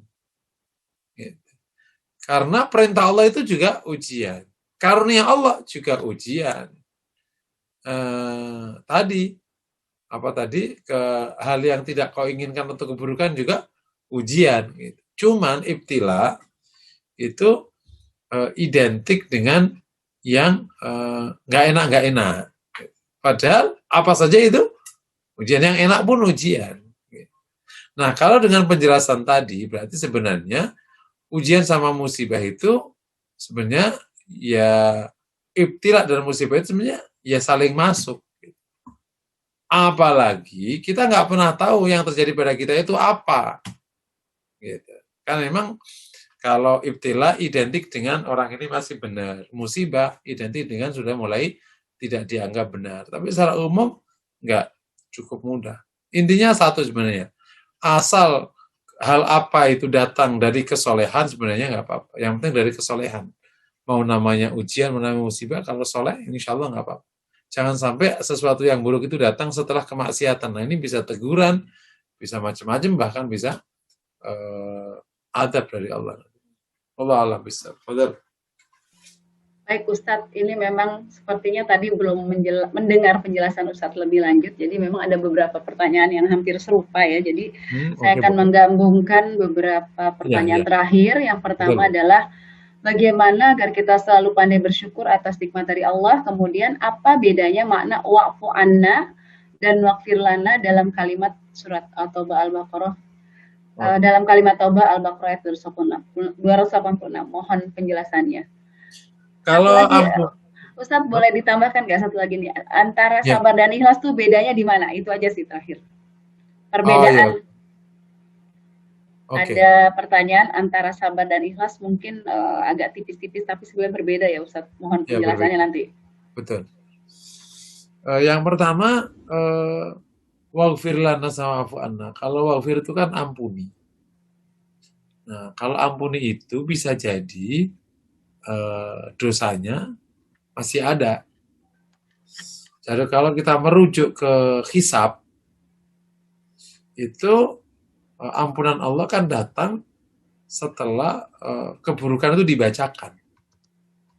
Jadi sudah dibongkar, tapi saya ampuni. Nah, gitu. Itu kata Allah kepada orang soleh ya, di riwayat dari Rasulullah tentang prosesi hisab. Kalau wa'fu anna atau wa'fu anni itu menghapus. Nah bisa jadi yang dimaksud menghapus itu maknanya dihapus dari catatan. Ini bisa jadi ya, harus perlu kedalaman lagi. Kalau dihapus berarti nggak keangkat. Karena di konteks dosa itu ada 3 yang bisa kita kerjakan dan sekaligus bisa kita dapatkan. Pertama, ditutupi auratnya, ditutupi dosanya. Jadi Allah tutup, nggak dibaca istilah. Kedua, dia ampuni. Yang ketiga, dihapus. Tentu yang paling bagus yang wa'fu anni. Hapuslah. Makanya Rasulullah SAW menyerang kepada Aisyah tentang kalau nanti ketemu Lailatul Qadar itu menggunakan doa yang kaitannya dengan taubat. Rabbi firli wa tub alayya innaka antat tawwabul ghafur. Itu yang dibaca. Wallahu a'lam bishawab. Nah, bedanya sabar sama ikhlas gimana? Ikhlas itu motif tindakan, bukan sikap terhadap tindakan. Ya. Ikhlas itu motif untuk menuju tindakan. Motifmu apa nih mengerjakan ini? Itu namanya ikhlas. Kalau sabar itu kan sikap terhadap sesuatu yang datang ke kita. Makanya tidak bisa konteks tertentu digunakan bahasa yang tidak sama. Misalnya bab ikhlas itu kan motif. Kemudian pas lagi ada musibah udah ikhlas saja. Nggak cocok. Hanunya kontennya nggak cocok. Kalau ada musibah itu yang sabar aja. Tapi ada di sana memang kena musibah suruh ikhlas. Itu maknanya adalah menyerahkan ini dan meniatkan ini untuk Allah. Sudah. Itu maknanya itu. Karena ada ikhtisab namanya. Memang ada, tetapi bukan berarti niat. Jadi itu maknanya diniatkan untuk ibadah kepada Allah. Nah, dampak dari ikhlas itu insya Allah bisa sabar gitu. Itu dampak. Nah, di lapangan penggunanya agak bias gitu. Banyak orang menggunakan aku belum ikhlas loh ditinggal suamiku. Loh apa urusannya? Emang itu perbuatanmu. Tapi aku belum ridho. Belum ridho. Atau aku belum sabar ditinggal suamiku. Gitu. Mesti bahasanya yang tepat, bukan aku belum ikhlas. Belum ridho. Tapi akhirnya sama dengan ada orang ngasih makanan. Nih, ikhlas nggak nih? Lah, ikhlas itu urusan dia dengan Allah. Cocoknya, rela nggak nih bener nih? Gitu, ridho namanya. Jadi memang kalau penggunaan suka bercampur-campur, tapi ya sebagai yang sudah pernah belajar ya jangan ikut-ikut penggunaan yang salah kan. Wallahu a'lam. Baik, Fadhal. Ustadz. Tadi ada ralat pertanyaan ternyata Ustadz. Membedakan antara ujian dan azab, tapi sebelumnya saya akan persilakan dulu Ibu Yuli yang sudah raise hand, mohon maaf tadi belum terlihat. Kepada Ibu Yuli silahkan untuk menyampaikan pertanyaannya langsung kepada Ustadz. Fadhal. Assalamualaikum Ustadz. Waalaikumsalam. Bisakah Ustadz memberikan kami contoh syukur atas badan, atas iman? Jadi bentuknya seperti apa syukurnya itu Ustadz? Syukur atas iman, alhamdulillah bisa beriman. Itu di hati betul ya. Betul tuh. Jangan diremehkan nih perkara. Terkadang kita perlu duduk sejenak, terus ngerenungin diri dan berikutnya dan macam-macam. Kemudian kita bisa berkata, dengan segala hal yang kita dapatkan atau segala hal yang Allah berikan kepada kita yang bisa jadi kita masih merasa kurang macam-macam. Tuhan, ketika kita menjadi hamba yang beriman, ketika Allah mudahkan iman itu masuk di hati kita, udah senang sekali ya Allah. Senang. Nah gitu itu syukur tuh. Apalagi diucapkan, alhamdulillahi ala hadhihi ni'mah al-imaniyah, misalnya gitu. Ini kenikmatan iman ini. Gitu. Itu boleh. Terus, syukur dengan anggota badannya gimana? Berarti kesehatannya, fisiknya, ini dipakai untuk memperkuat iman. Bukan dipakai untuk mengurangi kualitas iman. Lo yang tadi iman tadi itu kan tadi bersyukur alhamdulillah dengan hati dengan ucapan. Tapi kalau dengan perbuatan apa Ustadz bentuknya? Nah bentuknya orang ngaji, orang tak melaksanakan cabang iman, kalau di cabang iman ya, itu bagian dari syukur kepada iman. Syukur terhadap iman yang Allah berikan. Termasuk di konteks anggota badan misalnya, semua amal saleh kita kerjakan kan syukur atas karunia iman. Bentuknya gitu. Wallahu a'lam bishawab. Jazakallah khairan. Wah iya. Baik, terima kasih Ustadz untuk jawaban atas pertanyaan Ibu Yuli. Ini tadi kita lanjutkan yang pertanyaan salah ya Ustadz ya, ada ralat pertanyaan sebetulnya ini. Saya mengingatkan dulu, sekarang kita sudah ada di... Pertanyaannya masih berapa banyak? Ya, tinggal 2 Ustadz, tinggal 2 alhamdulillah. Sekarang 21.18 kita maksimal selesai 21.40 insya Allah ya. Tinggal 2 tapi ini tadi karena diralat, bagaimana membedakan antara ujian dan azab supaya hati kita tetap bersyukur dengan husnuzon. Iya. Itu satu ya Ustadz ya. Saya kira ini nanti bisa bersamaan menjawabnya karena yang satu lagi nih, kalau kita memarahi anak karena perbuatan kurang baik, apakah itu menggugurkan rasa syukur atas amanah anak yang Allah berikan? Masya Allah. Semoga Allah mudahkan ya. Amin. Jadi memang gini, masalah yang kita terima di dunia ini tentu hanya Allah yang tahu. Ini kategorinya apa? Kenapa? Karena itu yang datang dari Allah kepada ciptaan Allah. Gitu.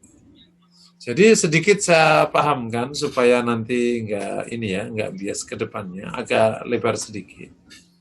Yang datang dari Allah itu kan ada yang kita inginkan dari Allah itu kan ridho Allah yang paling tinggi ya. Tak jelasin supaya gampang petanya. Ridho yang paling tinggi. Dan kita takut dari Allah yang paling tinggi namanya takut akan murka, sakhot namanya ya. Makanya ada doa nas'aluka ridhaka. Terus wa na'udzubika min sakhatika. Di samping kita ingin ridho, turunan dari ridho, itu namanya rahmatnya Allah, saya nyebutnya gitu.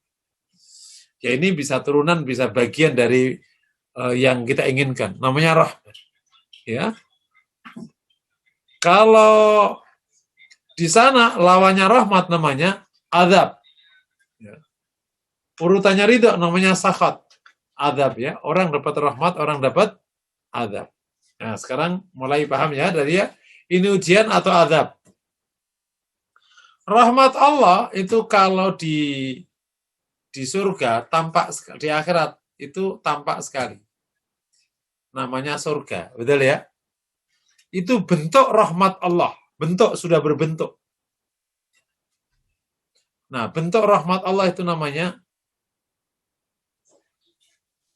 karunia.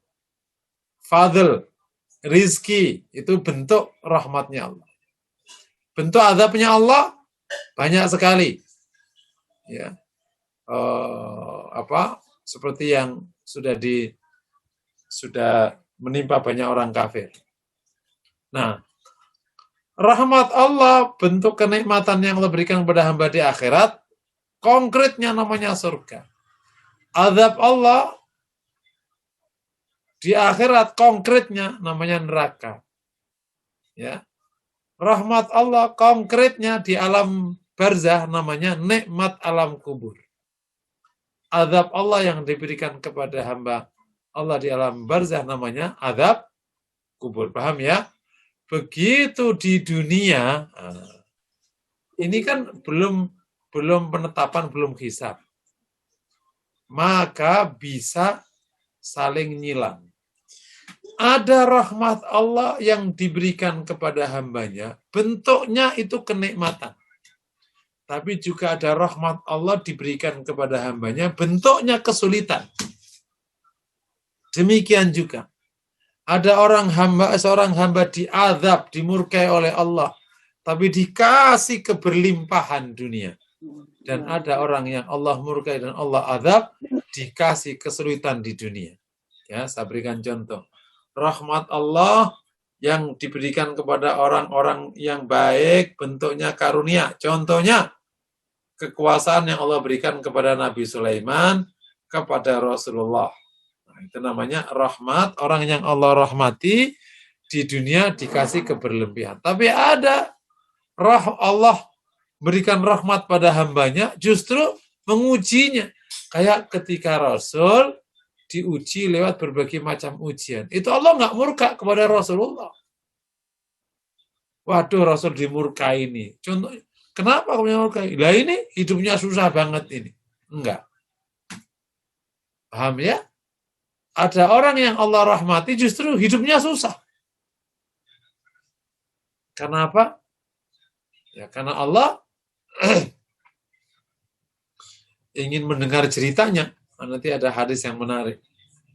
Dan ada orang yang Allah murkai berlimpah. Contohnya Fir'aun. Ada orang Allah rahmati tapi sulit hidupnya. Contohnya Nabi Isa, Nabi Ayub. Apa berarti Nabi Isa dimurkai oleh Allah karena hidupnya sulit? Itu rahmati Allah. Ya. Ada orang yang Allah azab tapi hidupnya gampang. Contohnya Fir'aun. Wah, luar biasa. Meskipun ujungnya diazab.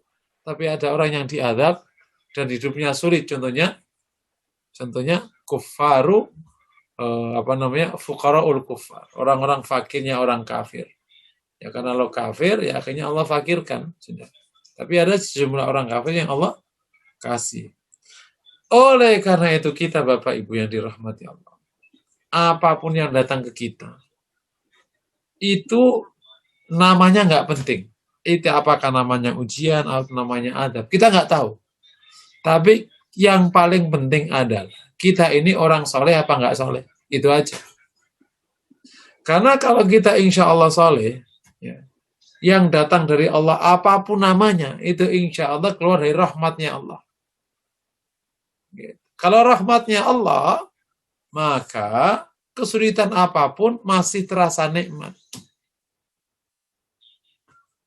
Tapi kalau datang dari murkanya Allah, mau kayak apapun bentuknya, itu nggak nikmat. Gitu. Makanya terkadang dikasih, tapi nggak membuatmu bahagia. Ada orang nggak dikasih, tapi bahagia. Paham ya? Jadi, kalau mau dibuat simpel pertanyaan tadi, apa bedanya ibtila sama adab? Kalau adab, itu datang dari proses kekufuran.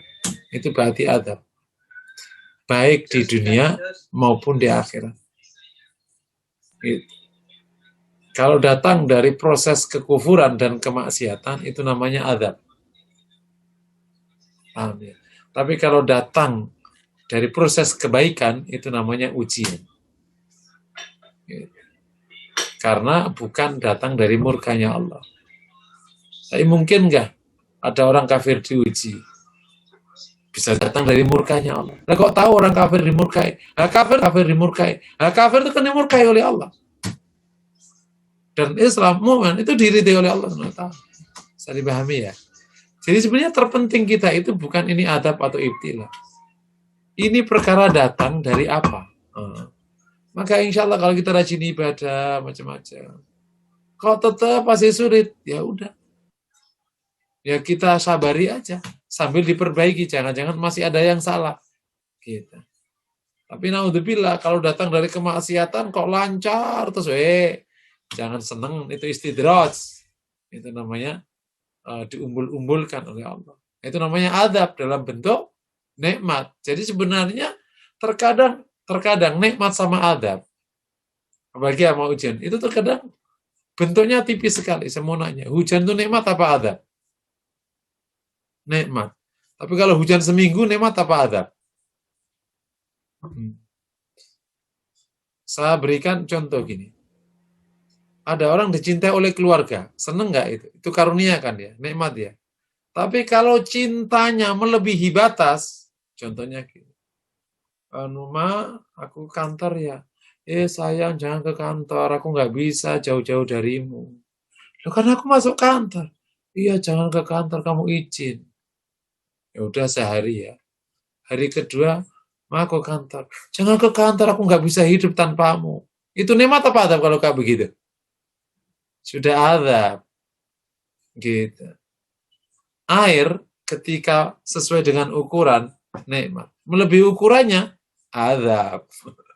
Jadi kalau Allah mengadab hambanya, itu bahkan dengan karunia pun jadi adab. Ditingkatkan aja. Gitu. Ya.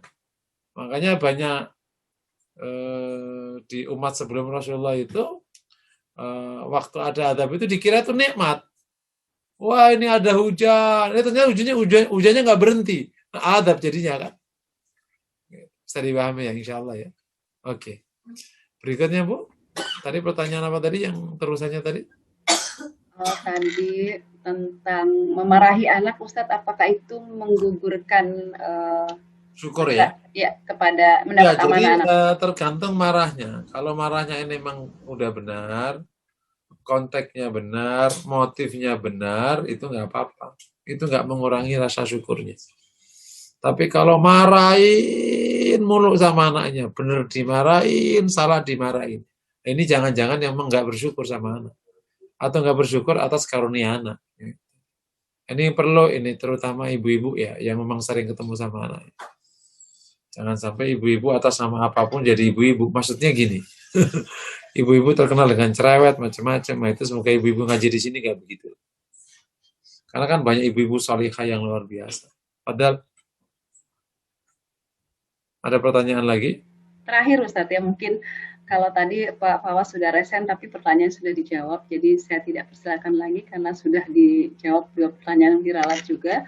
Terakhir gini Ustadz, tentang ikhlas ini, masih tentang ikhlas, bagaimana kalau sesuatu itu susah sekali ikhlasnya, tapi pada akhirnya ikhlas juga, apakah yang terpaksa itu menjadi ikhlas gitu? Apakah itu sudah termasuk ikhlas Ustadz? Pada akhirnya finally menjadi ikhlas, padahal di awal sulit sekali untuk ikhlas. Iya, sudah sekali untuk ikhlas masih untuk diallahkan gitu. Diallahkan gitu ya, bukan karena ikhlas maknanya ridha ya. Nah, khawatir pertanyaannya masih pada bias. Ikhlas temannya ridho gitu. Misalnya awalnya ada ke salah satu ujian dari keluarganya, misalnya meninggal tak apa gitu. Awalnya masih belum siap, lama-lama bisa. Ya, kalau itu bukan ikhlas ya, itu ridho ya. Meskipun tetap aja ada ikhlas masuk di sini dalam arti memaksudkan ujian ini untuk Allah SWT. Itu namanya ikhtisab, namanya ikhlas. Ikhlas dalam ujian itu maknanya meniatkan semua ini untuk Allah SWT. Kenapa kok kamu sabar? Kenapa kok bertahan? Karena Allah yang menyuruh. Nah, itu namanya ikhlas dalam ujian itu. Memang ada konsep itu ya. Nah, bagi yang awal berbuatnya itu susah ikhlas, itu emang latihannya dikerjain aja, lama-lama bisa ikhlas sendiri. Nah terus gimana? Ya semoga Allah nanti masih anggap kalau ikhlas kan hanya Allah yang tahu. Gitu. Nah, karena di sana ada ikhlas di awal, di tengah, di akhir. Ya bisa jadi semoga di awal mungkin belum, di tengah belum, di akhir ternyata udah bisa. Bisa jadi semoga Allah terima. Intinya hanya Allah yang tahu. Bahkan Al-Junaid mengatakan, Al-Junaid tapi nggak tahu nih dari mana ia dapatkan konteks ini. Malaikat pun nggak tahu kita ikhlas apa enggak. Karena tahunya malaikat, orang ini sholat kita catat. Orang ini kita catat. Orang ini catat. Selebihnya Allah yang akan urus. Nanti waktu hisab. Allah alam bisa. Cukup? Ada pertanyaan? Alhamdulillah semua pertanyaan sudah dijawab oleh Ustadz. Barakallah. Mudah-mudahan semuanya sudah pas di hati atas jawaban yang diberikan Ustadz. Karena waktu kita juga tinggal beberapa menit ke depan Ustadz, insya Allah. Sebelumnya saya ucapkan dulu jazakumullah untuk semua hadirin yang sudah bertahan sampai akhir kajian ya, insya Allah. Jika kajian ini bermanfaat, maka silakan support dakwah FHI, Formula Hati Institute, dan infak terbaik bisa disalurkan ke Yayasan Amanah Formula Hati, rekening BJB Syariah dengan nomor 5050301005389 tadi sudah di-share di kolom chat. Semoga bisa membantu berjalannya kajian kita ke depannya insya Allah. Jika tidak ada pertanyaan lagi, insya Allah ya, kita akan akhiri kajian kita. Terima kasih atas kehadirannya semua. Insya Allah kajian ini bisa disimak ulang di channel yang nanti akan di-share ya beberapa hari ke depan. Besok insya Allah atau nanti selesai ini mungkin juga akan di-share oleh panitia. Mudah-mudahan bisa menambah semangat kita, karena dengan menyimak kembali uraian yang diberikan Ustadz itu akan berbeda sekali ya dengan saat ini insya Allah, walaupun auranya berbeda tapi insya Allah akan lebih meresap. Mungkin itu yang saya rasakan gitu Ustadz, menyimak kembali uraian yang pernah Ustadz berikan. Baik, kita akhiri kajian kita dengan Mohon maaf Mbak, sebelum akhiri masih ada 2 poin mungkin saya Oh ya, boleh. Sekitar boleh Ustadz, masih ada waktu 7 menit tafadhol. Oke. Jadi tadi kan kita sudah belajar tentang tingkatan syukur ya. Ya. Oke, mungkin ada terakhir ini langsung ke ada 2 poin ya. Memang bahasan syukur terkadang mangsa kaji itu sampai 2 pertemuan, kadang 3 pertemuan. Tapi mungkin nggak perlu lah. Tapi ini kita cukup di 1 pertemuan aja. Yang pertama itu hubungan syukur dengan semangat. Sering ada orang bertanya, bukankah kalau kita jarang bersyukur akhirnya orangnya menjadi malas gitu. Udahlah segini aja lah gitu. Kan suka gitu ya. Ibu nggak pingin buka cabang, udah aku udah seneng kok segini aja deh gitu. Ibu nggak ini bikin tokonya lagi. Kita katakan justru bersyukur itu membuatmu bersemangatnya stabil. Dia tidak demotivasi, tapi justru memotivasi. Yang jadi masalah adalah ketika syukur dipahami sebagai puas. Syukur itu kan menyebutkan itu karunia Allah. Dampak dari syukur kau bahagia. Makanya saya nggak suka menggunakan kata puas. Dampak dari syukur kau bahagia. Tapi syukur itu bukan bahagianya itu. Syukur itu kan mengakui dari Allah. Syukur itu kan mengakui dari Allah. Itu syukurnya. Bukan puasnya itu. Bukan bahagianya itu, bukan. Ini datang dari Allah, itu loh yang syukur namanya. Oke ya, jadi akhirnya memotivasi, bukan mendemotivasi. tampak kalau orang tidak puas itu termotivasi. Benar enggak? Dia sebentar lagi meledak. Semangat sampai nggak tahu waktu, nggak tahu meledak. Kalau syukur itu semangat tapi stabil. Gitu. Yang kedua jawabannya, karena antara syukur sama meningkat itu perintah berbeda. Syukur wajib, meningkat wajib kan. Gitu. Jadi orang nggak boleh berhenti. Makanya di hadis tadi disebutkan dua hal ini digabung jadi satu. Asbahtu minka fi ni'matin wa afiyatin wa sitr fa'atimma alayya ni'mataka. Saya berlimpah, ya Allah, pagi hari ini saya berlimpah kenikmatan, kesehatan, penjagaanmu atas kami. Itu syukur, fa'atimma alayya ni'mataka, itu adalah minta kesempurnaan. Boleh? Boleh, ini hadisnya. Ya, ini poin ke-6. Sekarang poin terakhir, tip praktis syukur. Tadi sebagian sudah ditanya, saya jelasin. Yang pertama, sering menghitung nikmat Allah. Sering aja. Nanti lama-lama capek sendiri, oh ternyata banyak sekali. Gitu. Karena kalau nggak dihitung seakan-akan dikit, kurang mulu. Udah banyak, sebanyak-banyaknya. Masya Allah. Yang kedua, bandingkan karunia dengan kesulitan atau ujian. Nanti baru tahu, ternyata ujian karunia itu jauh lebih sedikit daripada karunia. Tadi, orang yang merasa tidak sehat, yang sakit apanya? 3 biji. Komplikasi itu cuma 4 penyakit ternyata, bukan semuanya. Wah, udah kompleks nih sakitnya. 4. Jantung, darah tinggi, kolesterol, sama paru-paru. Itu komplikasi sudah. Padahal yang lain masih sehat semua itu. Sendi sehat, tulang sehat, semua sehat. Jadi sebenarnya orang even yang paling komplikasi sekalipun itu dibanding sama karunia, masih banyakkan karunia. Insyaallah, ini ngomongnya gampang ya. Semoga Allah mudahkan. Betul ya? Yang ketiga, banyak baca alhamdulillah. Baca aja alhamdulillah, alhamdulillah. Insya Allah nanti bersyukur. Insya Allah bersyukur. Dan kalau bersyukur bahagia. Oke ya. Yang berikutnya, nomor apa tadi? Nomor 4. Nomor 4. Sering melihat orang yang di bawahnya. Ungdur ilaman huwa asfala minkum. Melihatlah orang yang di bawahmu. Nanti akhirnya kita ngerasa, betul. Rumah sempit. Masih ada lebih sempit. Dunia itu, Masya Allah, unik. Orang paling susah, selalu ada yang di bawahnya. Mentok-tok paling susah, masih ada yang di bawahnya. Masih ada yang di bawah. Dan orang yang paling bahagia, masih di atasnya. Jadi istilah, di atas langit ada langit, di bawah bumi ada bumi. Jadi kalau kita sering ke bawah, Masya Allah, ada orang, ya Allah, Ustaz, kerjaan nggak tetap. Coba kamu ke tempat pemulung.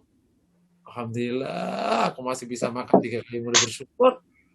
Sana aja makan 2 kali aja udah pot-potan, nah kan? Jadi sering aja turun ke yang lebih bawah. Yang terakhir, banyak bermohon kepada Allah. Salah satu doanya, a'inna ala dzikrika wa syukrika wa husni ibadah. A'inna ala dzikrika wa syukrika wa husni ibadah. Ada yang ini poin ke-7 ya, ada yang lepas, pertanyaan nih bentuknya. Apakah berarti kalau bersyukur kita tidak boleh memperbaiki keadaan? Jawabannya, justru dengan bersyukur perbaikilah keadaan. Rumahmu bocor. Kok nggak diperbaiki sih? Aku bersyukur, udah segini udah syukur. Itu bukan syukur, namanya males. Paham ya? Oke. Anakmu nilainya jelek, itu nilaimu kok jelek sih anakmu? Lah, aku mau udah bersyukur, udah bisa sekolah jauh bersyukur. Nilainya kan 7, lah biarin aja 7 nggak apa-apa. Itu bukan syukur, namanya malas. Syukur, alhamdulillah ya Allah, kau telah beri anakku nilai 7. Insya Allah besok kita perbaiki, nama nilainya 6. Nilainya 8. Paham ya? Gitu. Engkau kurang fit, aku kenapa sih ya? Kalau pagi itu kok bangun ngantuk, alah udah kita syukuri aja masih hidup. Gitu. Itu banyak gitu yang sampai boro-boro kita bisa melek, matanya aja nutup mulu. Gitu. Kayak gitu. Benar? Nggak benar. Ya Allah, aku bersyukur kau kasih kesehatan dengan level kayak begini. Aku akan tingkatkan supaya lebih sehat. Paham? Paham ya? Jadi syukur bukan berarti membiarkan kekurangan, membiarkan kesalahan, membiarkan kejelekan. Justru dengan syukur wajib memperbaiki. Karena syukur itu menggunakan nikmat Allah untuk yang Allah ridai. Dan Allah ridha kalau kita semakin hari semakin baik, semakin meningkat, dan makanya ayyuhalladzina amanu aminu ihdinas siratal mustaqim. Mungkin demikian materi yang dapat saya sampaikan. Silakan Bu, kalau mau ditutup silakan. Masya Allah. Alhamdulillah, jazakillah khair Ustadz, untuk kita anggap sebagai closing statementnya, karena ini adalah tips untuk menghadirkan rasa syukur kepada diri kita.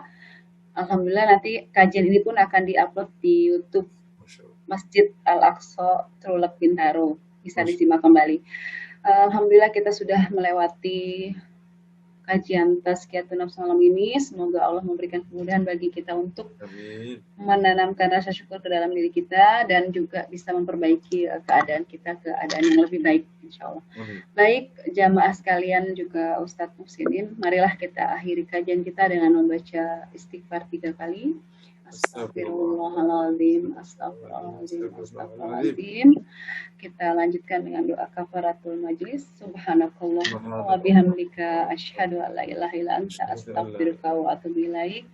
Saya selaku memandu acara, mohon maaf bila ada hal yang kurang berkenan. Billahi taufiq wal hidayah. Wassalamualaikum warahmatullahi wabarakatuh. Waalaikumsalam. Assalamualaikum warahmatullahi wabarakatuh.